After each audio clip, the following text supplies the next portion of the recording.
राजकीय विधि महाविद्यालय बूंदी में आप सभी का स्वागत है।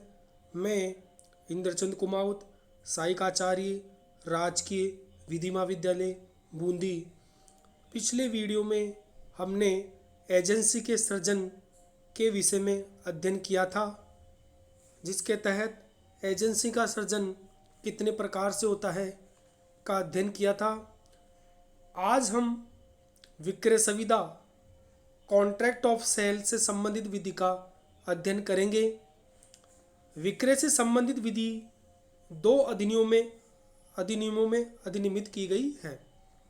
तो विक्रय से संबंधित जो विधि है उसको दो अधिनियमों के तहत अधिनियमित किया गया है। प्रथम जो अधिनियम है वह है माल विक्रय अधिनियम 1930, the sale of goods act 1930। दूसरा जो अधिनियम है वह है संपत्ति अंतरण अधिनियम 1882, ट्रांसफर ऑफ प्रॉपर्टी एक्ट। तो माल विक्रय से संबंधित विधि को दो अधिनियमों में लेजिस्लेशन द्वारा अधिनियमित किया गया है। प्रथम अधिनियम है माल विक्रय अधिनियम 1930। दूसरा जो अधिनियम है वह है संपत्ति अंतरण अधिनियम 1882। यदि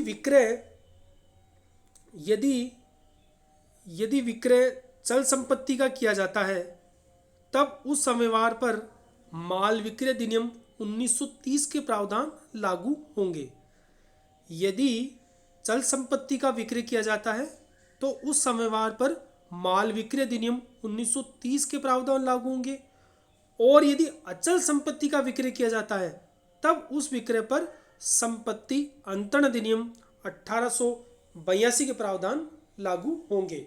यदि चल संपत्ति का विक्रय किया जाता है तो उस पर माल विक्रय अधिनियम 1930 के प्रावधान लागू होंगे, और यदि अचल संपत्ति का विक्रय किया जाता है तो उस पर संपत्ति अंतरण अधिनियम 1882 के प्रावधान लागू होंगे। आज हम माल विक्रय अधिनियम 1930 के अंतर्गत माल की परिभाषा तथा माल के प्रकार तथा धारा 26 और धारा 27 का अध्ययन करेंगे। माल की परिभाषा। तो माल की परिभाषा माल विक्रय अधिनियम 1930 की धारा 2 की उपधारा 7 में दी गई है। धारा 2 की उपधारा 7 के अनुसार माल से अनियोज्य दावों और धन से भिन्न, तो माल से अनियोज्य दावों और धन से भिन्न हर किस्म की जंगम संपत्ति अभिप्रेरित है। तो माल से अनियोज्य दावों और धन से भिन्न हर किस्म की जंगम संपत्ति अभिप्रेरित है, तथा इसके अंतर्गत आते हैं स्टॉक और अंश, उगती हुई फसलें, घास और भूमि संबद्ध एवं उसकी भाग रूप ऐसी चीजें जिनका विक्रय संपूर्ण या विक्रय की संविदा के अधीन भूमि पृथक किए जाने का करार किया गया हो। तो माल की उक्त परिभाषा के आधार पर हर किस्म की जंगम संपत्ति माल है। Every kinds of movable property is a goods. तो हर किस्म की जो चल संपत्ति है वह माल के अंतर्गत आता है, और माल में अनुयोज्य दावों को और धन को अलग रखा गया है। अनुयोज्य दावे तथा धन माल के अंतर्गत नहीं आते। इसी प्रकार अचल संपत्ति भी माल के अंतर्गत नहीं आती है। तो हर किस्म की चल संपत्ति माल के अंतर्गत आती है, और इस अधिनियम में चल संपत्ति शब्द को परिभाषित नहीं किया गया है। माल विक्रय अधिनियम 1930 में चल संपत्ति को परिभाषित नहीं किया गया है। साधारण खंड अधिनियम 1897 की धारा 3 की उपधारा 36 में जंगम संपत्ति को परिभाषित किया गया है, जिसके अनुसार स्थावर संपत्ति को छोड़कर हर प्रकार की संपत्ति जंगम संपत्ति कहलाती है। तो स्थावर संपत्ति मतलब फिक्स एसेट्स को छोड़कर हर प्रकार की संपत्ति क्या कहलाएगी? चल संपत्ति कहलाती है। और इसी अधिनियम की धारा 3 की उपधारा 26 में स्थावर संपत्ति को परिभाषित किया गया है, जिसके अनुसार स्थावर संपत्ति के अंतर्गत भूमि, भूमि से उत्पन्न फायदे और वे चीजें जो भूबद्ध है तथा भूबद्ध किसी चीज से स्थायी रूप से जकड़ी हुई चीजें स्थावर संपत्ति के अंतर्गत आती हैं। तो माल के अंतर्गत हर किस्म की चल संपत्ति माल के अंतर्गत आती हैं और इसमें अचल संपत्ति शामिल नहीं है। अनुयोज्य दावे और धन भी माल की परिभाषा में शामिल नहीं है, परंतु माल की परिभाषा में स्टॉक और अंश, उगती हुई फसलें तथा घास आदि सभी माल की परिभाषा में शामिल किया गया है। अब माल के प्रकार, माल कितने प्रकार का होता है? तो माल विक्रय अधिनियम 1930 की धारा 6 में माल के 3 प्रकार बताए गए हैं। तो माल विक्रय अधिनियम 1930 की धारा 6 में माल के 3 प्रकार बताए गए हैं। प्रथम वर्तमान माल एग्जिस्टिंग गुड्स, दूसरा भावी माल फ्यूचर गुड्स, तीसरा समाश्रित या संयोगिक माल कॉन्टीजेंट गुड्स। तो धारा 6 में 3 प्रकार के माल का उल्लेख किया गया है। प्रथम वर्तमान माल, दूसरा भावी माल, तीसरा समाश्रित या संयोगिक माल। तो वर्तमान माल ऐसा माल जो विक्रय के समय विक्रेता के स्वामित्व व कब्जे में हो उसे वर्तमान माल कहते हैं।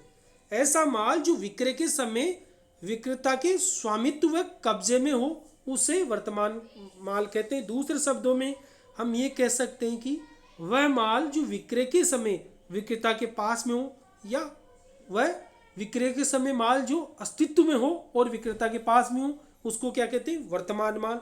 दूसरा भावी माल।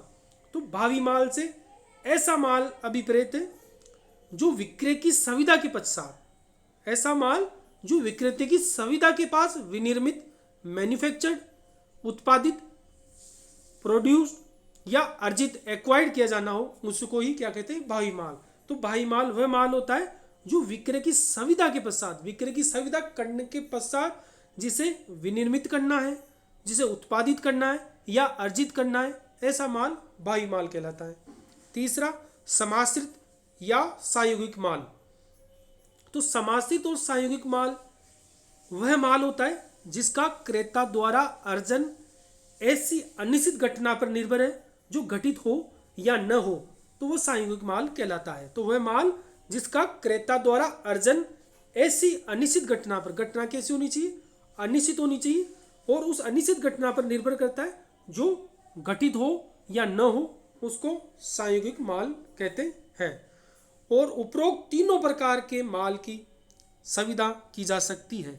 उपरोक्त तीनों प्रकार के माल की संविदा की जा सकती है, चाहे वर्तमान माल हो, चाहे भावी माल हो या समाश्रित या संयोगिक माल हो। उपरोक्त तीनों प्रकार के माल की संविदा की जा सकती है। धारा 26 माल विक्रय अधिनियम 1930 की धारा 26 में बहुत ही महत्वपूर्ण प्रावधान किया गया है। धारा 26 के अनुसार जोखिम प्रथम दृष्टया माल के साथ संक्रांत हो जाती है, तो risk prima facie passes with property. जोखिम प्रथम दृष्टया माल के साथ संक्रांत हो जाती है, तो risk prima facie passes with property. तो धारा 26 के अनुसार जब तक अन्यथा कारित न हो माल तब तक विक्रेता की जोखिम पर रहता है। तो जब तक अन्यथा कारित नहीं हो माल सदैव विक्रेता की जोखिम पर रहता है, जब तक उसमें की संपत्ति क्रेता को अंतरित नहीं हो जाती। यदि वह संपत्ति क्रेता को अंतरित नहीं हो जाती तब तक माल की जोखिम विक्रेता के पास में होती है, किंतु जब उसमें की संपत्ति क्रेता को अंतरित हो जाती है, किंतु जैसे ही संपत्ति क्रेता को अंतरित हो जाती है तब चाहे उस संपत्ति का परिधान किया गया हो या नहीं किया गया हो, माल क्रेता की जोखिम पर रहता है। जैसे ही संपत्ति क्रेता को अंतरित की जाती है, चाहे क्रेता को उस माल का या संपत्ति का परिधान नहीं किया गया हो, तो जोखिम क्रेता के पास चली जाती है। जहां परिधान क्रेता या विक्रेता के फॉल्ट, जहां परिधान क्रेता या विक्रेता के फॉल्ट या कसूर से विलंबित हो जाता है, यदि क्रेता या विक्रेता की दोनों में से किसी की फॉल्ट पर, चूक पर यदि माल विलंबित हो जाता है, वहां माल ऐसी किसी हानि के और उसमें जो हानि होती है, तो उस हानि की जोखिम उस पक्षकार की रहती है जिसका कसूर है। यदि क्रेता की लापरवाही, चूक के कारण माल में की डिले हुआ है, परिधान करने में डिले हुआ है, तो क्रेता जिम्मेदार होगा उस हानि के लिए। इसी प्रकार यदि माल के परिधान में विक्रेता की कसूर के कारण अगर परिधान में डिले हुआ है, तो उसका जो जोखिम है या उसकी जो हानि जो वहन करनी पड़ेगी वह विक्रेता को वहन करनी पड़ेगी। तो धारा 26 के अनुसार जोखिम संपत्ति के साथ रहती है, जोखिम सदैव संपत्ति के साथ रहती है। अतः यदि संपत्ति क्रेता को अंतरित हो जाती है, जैसे ही संपत्ति क्रेता को अंतरित हो जाती है, तो जोखिम भी क्रेता के पास ही चली जाती है। यदि संपत्ति क्रेता को अंतरित नहीं की जाएगी, तब तक जोखिम किसकी रहेगी? विक्रेता की। और जैसे ही संपत्ति क्रेता को अंतरित हो जाती है, तो जोखिम भी क्रेता के पास चली जाती है। विक्रय में स्वामित्व क्रेता को चला जाता है। जैसे संपत्ति क्रेता को अंतरित की जाती है, वैसे स्वामित्व क्रेता के पास चला जाता है। अतः जोखिम के लिए भी क्रेता उत्तरदायी है। उदाहरण के लिए, विक्रय के बाद स्पीड का कुछ महीनों तक परिधान न लेने से स्पीड उड़ गई हो, तो क्रेता हानि के लिए जिम्मेदार होगा। उदाहरण के लिए, यदि विक्रय के बाद स्पीड का कुछ महीनों तक परिधान न लेने से स्पीड उड़ गई हो, तो क्रेता हानि के लिए जिम्मेदार होगा, क्योंकि जोखिम क्रेता के पास चली गई और परिधान किसकी चूक से नहीं हुआ? क्रेता की। और उससे जो हानि होती है उसके लिए जिम्मेदार कौन होगा? क्रेता ही जिम्मेदार होगा। इसी प्रकार यदि विक्रेता घोड़ा बेचे तथा घोड़े की डिलीवरी देने में अगर विक्रेता डिले करता है, देरी करता है, और जिसके कारण अस्पताल में ही बिजली गिरने से घोड़ा मर जाए, तो इस हानि के लिए विक्रेता जिम्मेदार होगा, क्योंकि जो माल की चूक जो हुई है, डिले हुई है, वह विक्रेता की चूक के कारण हुई है, तो इसके लिए विक्रेता जिम्मेदार होगा।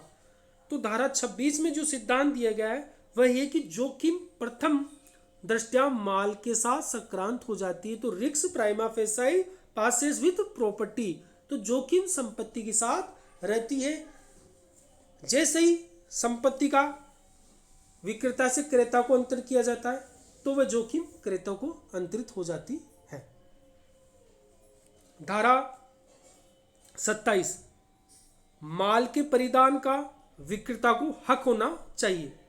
तो धारा 27 के अनुसार माल के परिधान का विक्रेता को हक होना चाहिए यदि माल ऐसे व्यक्ति द्वारा बेचा जाता है जो उस माल का स्वामी नहीं है।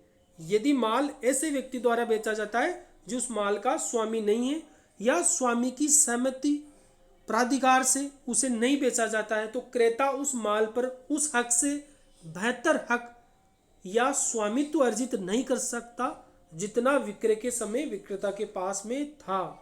तो धारा 26 इस सूत्र पर आधारित है कि नेमो डॉट कॉड नॉन हैवियट। तो धारा 27 नेमो डॉट कॉड नॉन हैवियट के सिद्धांत पर आधारित है, जिसके अनुसार कोई भी व्यक्ति उससे बेहतर जो उसके पास में है हक टाइटल अंतरित नहीं कर सकता। तो इस सिद्धांत के अनुसार कोई भी व्यक्ति उससे बेहतर जो उसके पास में है हक अंतरित नहीं कर सकता, अपवादी दशाओं को छोड़कर। तो कोई भी व्यक्ति उससे बेहतर हक जो उसके पास में उससे अच्छा हक दूसरे व्यक्ति को अंतरित नहीं कर सकता।